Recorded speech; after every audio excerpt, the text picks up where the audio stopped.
I spent my entire childhood just drawing and making models. And my mother always complained that I used the ruler far too much. So I think that was the first sign that maybe I was destined to go into architecture.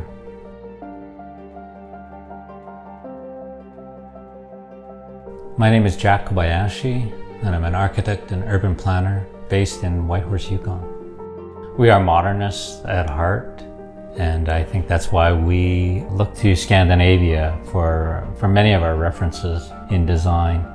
It was quite a new thing for Whitehorse. It was quite a modern ideology that was brought to the north. The north is a harsh place, it's a cold place. We spend at least 80% of our time in buildings. Buildings contribute about 30% of the greenhouse gases in the world.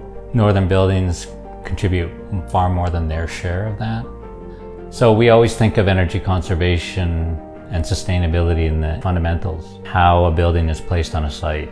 Is it sheltered from the wind? Well placed in terms of draining water away naturally? Is it sheltered from the sun at certain times of the year? Just good, basic, fundamental building design. It really is incumbent upon us as northern architects to do better.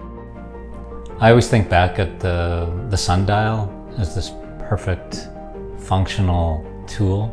It doesn't require electricity, it doesn't require gasoline or fossil fuels. It just sits there and tells time. And it's this sort of beautiful concept in terms of something that can provide function and can do it in a passive way. The best way to look at how to design architecture is to open up a car door and look inside. There's an airspace inside the door, and it just creates a different pressure inside the cavity of the door than exists outside the door when you're driving in rain, and there's very rarely any water getting inside a car. In the old days, we used to try and keep out the water from the outside.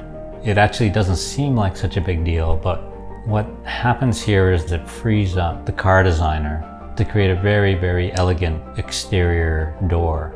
And it's something that architects have now learned from the car industry and have now incorporated this into all their building envelopes. Problem solving is a very big part of being an architect. The key is to have this perfect harmonization of the arts and science.